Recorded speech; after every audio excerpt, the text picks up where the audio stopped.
Dans le cadre de notre dossier sur la grève environnementale, j'ai eu la chance de rencontrer un des co-porte-parole du mouvement La planète s'invite à l'université, Louis Couillard. Dans cette entrevue, ce leader environnementaliste nous éclaire sur la grève du 15 mars.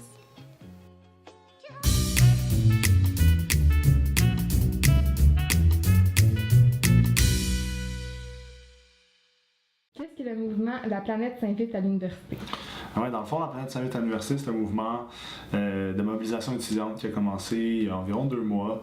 On était un peu naïfs initialement, mais là aujourd'hui, où on en est, c'est 60 000 étudiantes et étudiants qui vont être en grève le 15 mars. Et puis, on avait comme objectif à court terme de faire de la mobilisation pour le 15 mars, avoir des jeunes dans la rue qui vont se rassembler, qui vont donner une voix un peu à tous ces jeunes à travers la province qui veulent se mobiliser, qui veulent qu'il y ait du changement. Parce qu'on fait face à l'urgence, on ne se le cachera pas. Mais à long terme, c'est plus un cri de ralliement, notre mouvement. Quel est ton lien avec le mouvement? Moi, dans le fond, je m'appelle Louis Couillard, je suis étudiant à l'Université de Montréal, au baccalauréat en études internationales, au département de sciences politiques. Et puis, je suis co-porte-parole de La planète s'invite à l'université. Comment l'as-tu joint, le mouvement? En fait, en quelque sorte, on pourrait nous appeler entre parenthèses, entre guillemets, les membres fondateurs. C'est nous qui avons lancé cette campagne-là initialement.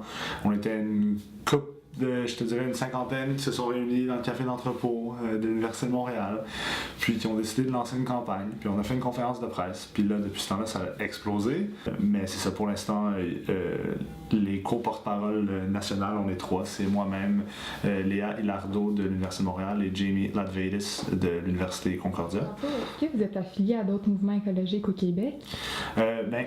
Formellement, officiellement, La planète s'invite à l'université, c'est un mouvement de mobilisation étudiante qui a été créé indépendamment, qui faisait un peu cavalier seul au début, mais rapidement on s'est rendu compte que non.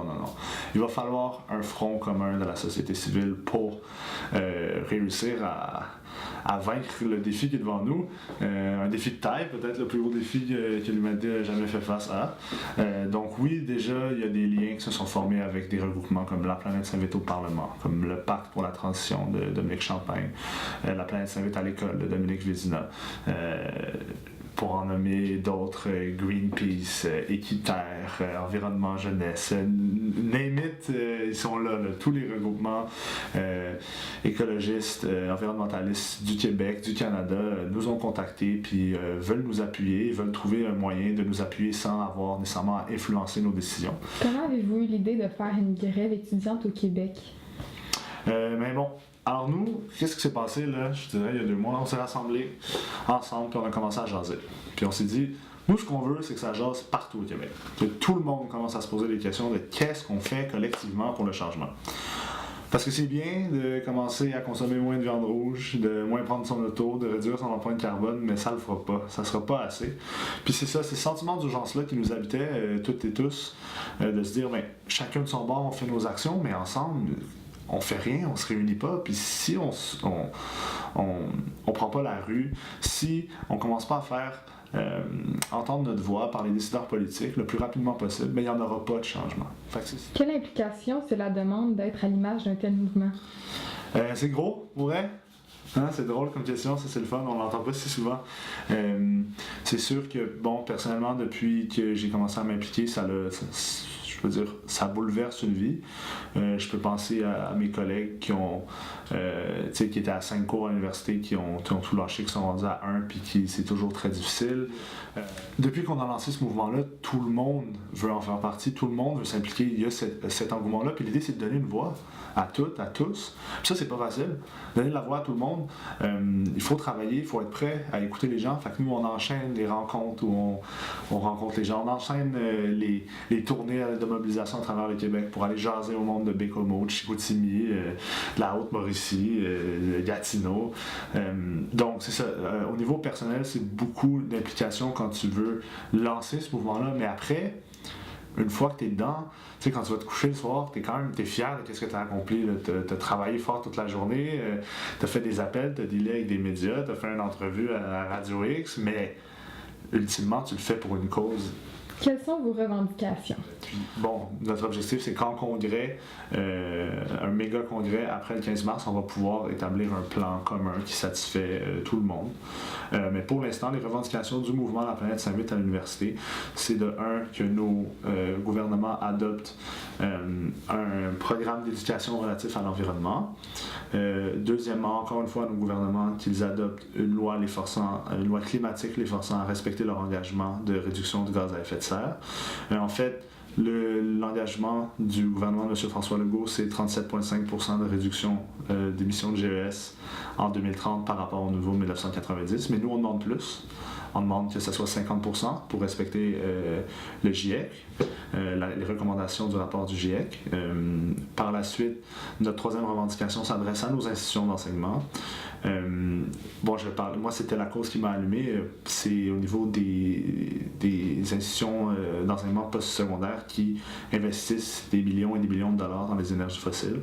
Alors, notre revendication pour eux, c'est qu'il y ait une plus grande transparence des investissements, qu'il y ait un retrait des investissements dans les énergies fossiles et finalement qu'il y ait un bilan carbone institutionnel. Mais ça, comme je le répète, nous, quand on a lancé le mouvement, c'était d'abord à l'UDM. Donc, cette revendication-là était pour les universités. Dans les cégeps, c'est moins clair, les investissements, c'est différent. Donc, libre à chacun de trouver son combat, de trouver ce qu'ils veulent qui change dans leur institution. Est-ce qu'on veut que ça soit des cafés verts? On veut que notre université, notre cégep devienne zéro déchet? C'est le temps de faire pression sur nos administrations. Que représente l'insigne sur ton chandail? Oui, l'insigne sur mon chandail, je pense que c'est des regroupements citoyens initialement qui se sont dit il faut trouver un signe qui peut rallier la population. Au Québec, on pense tout de suite au carré rouge, à 2012. On s'est dit que cercle, planète, vert, ça pourrait être super. On lance ça. Après, je pense que la réflexion est encore en cours de exactement ça doit être quel va être notre signe qui va nous rallier toutes et tous. Pour l'instant, c'est ce petit cercle de feutrine vert. Après, si vous avez des meilleures idées, envoyez-les-nous. Pourquoi il faut participer à la grève selon toi? Mais c'est important, honnêtement, parce que les étudiants, on est souvent à l'origine de changements sociaux profonds dans nos sociétés. Là, c'est le temps, face à la crise climatique, de faire entendre nos voix. Puis qu'on n'a pas 150 ans pour réfléchir. Le temps d'agir, c'est maintenant. Le rapport du GIEC disait qu'on avait 12 ans. On est rendu à 11 ans. Puis qu'après ça, c'est le point de non-retour. Donc là, il faut qu'on commence à paniquer. Parce que si on ne panique pas maintenant, on paniquera jamais. Puis là, on va être rendu au pied du mur, puis on va faire on aurait pu agir, puis on l'a pas fait. Donc, je pense que c'est important. Nous, on demande une journée de grève, pardonnez-moi, le 15 mars, où il va y avoir l'ensemble des jeunes du Québec qui vont faire du bruit puis qui vont se faire entendre. L'engouement, il est là. Les médias, ils vont être là. Monsieur Legault, le gouvernement de la Coalition de l'Université du Québec, ils vont être obligés de donner une réponse à notre mouvement. Puis si ça s'arrête le 15 mars, il faut s'attendre que le 16 mars, là, au matin, il n'y en aura pas de changement. Il faut qu'on amorce un débat, on amorce une discussion qui va se rendre dans les assemblées générales, qui va se rendre dans les soupers de famille, dans les classes, qui va se rendre dans toutes les sphères de la société où on va faire qu'est-ce qu'on fait. Quels sont vos objectifs? Les objectifs du mouvement, ultimement, c'est de faire pression sur nos décideurs, c'est qu'il y ait un changement, que les cibles que les décideurs se sont données soient respectées. Après, je pense que notre objectif premier, c'était ça, c'était un cri de ralliement, puis c'était que le débat commence dans toutes les sphères, de un. Ça, on est bon, on l'a déjà atteint, c'est super. Après, notre deuxième objectif, c'est de faire front commun. Puis ça, c'est en cours de réalisation. La planète s'invite à l'université ne peut pas juste être une voix de plus. La planète s'invite à l'université a la prétention de rallier la cause environnementale au Québec sous une voie puissante, sous une locomotive que la communauté étudiante va pouvoir l'idée. Que dirais-tu aux climato-sceptiques? Oh! C'est une bonne question, ça. Puis je pense que c'est important de toujours se questionner sur notre réalité, sur ce qui se passe autour de nous, mais les climato-sceptiques, je ne sais pas comment ils se décrivent. Le néo-climato-sceptisme dit qu'il ne faut pas agir tout de suite. Mais c'est difficile de ne pas croire en la science. En tant qu'étudiant post-secondaire, je pense que c'est ça. Nous, on s'est réunis, on est tout du monde qui croient en la science. Puis c'est important d'y croire, je crois, parce que les scientifiques, c'est des experts, c'est des gens qui ont donné toute leur vie à comprendre une problématique précise. Ceux et celles qui ne croient pas que les changements climatiques sont réels, mais je leur dirais d'aller par exemple aux îles de la Madeleine. Ils vont pouvoir constater l'érosion des sols. Ils vont pouvoir parler à des pêcheurs qui constatent que les poissons migrent de plus en plus vers le nord, que les courants sont de plus en plus chauds, puis qui commencent à se poser des questions sur l'impact que les changements climatiques ont sur leur vie dès maintenant, ici au Québec. Qu'est-ce qui te rend le plus anxieux face à l'avenir? Qu'est-ce qui me rend le plus anxieux? Enfin, c'est une bonne question. Je trouve qu'il y a ce phénomène-là d'éco-anxiété là, qui a commencé à sortir de plus en plus dans les médias, et dans les cercles étudiants aussi. Moi, ce qui me rend anxieux par rapport à l'avenir, c'est j'ai l'impression que chez les jeunes, il y a de l'espoir. Ça, j'en suis certain. Ceux que je rencontre et celles que je rencontre me disent qu'ils croient qu'on est capable de renverser la tendance. Ce qui me rend anxieux, c'est de voir les gens autour de moi un peu moins jeunes qui perdent l'espoir. Ça, il faut raviver cette flamme-là, c'est impératif parce que les jeunes peuvent être chefs de file, mais ils ne pourront pas faire cavalier seul. On a besoin de tout le monde, tous les citoyennes et tous les citoyens. On a besoin de les avoir derrière nous si on veut faire un changement. Veux-tu dire un dernier mot aux étudiants? Ouais, un dernier mot, c'est bon ça. Je vais aller un peu avec l'espoir parce que je pense que c'est important qu'on ne le perde pas.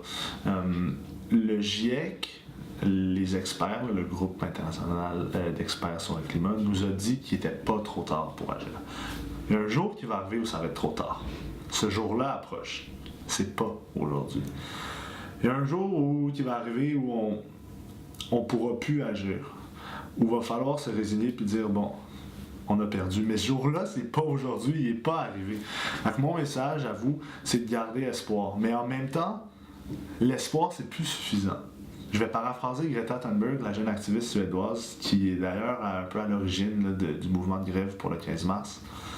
Il est le temps qu'on panique. Puis venez paniquer avec un sourire dans la rue le 15 mars avec nous. Je pense que l'idée, c'est que les débats, ils soient partout, c'est que les débats, ils soient tous les jours, ils soient au souper de famille, ils soient avec tes amis autour d'une bière. Il faut que ça file partout parce qu'on est en état... C'est une crise, on fait face à une crise. Mais gardons l'espoir et paniquons en même temps.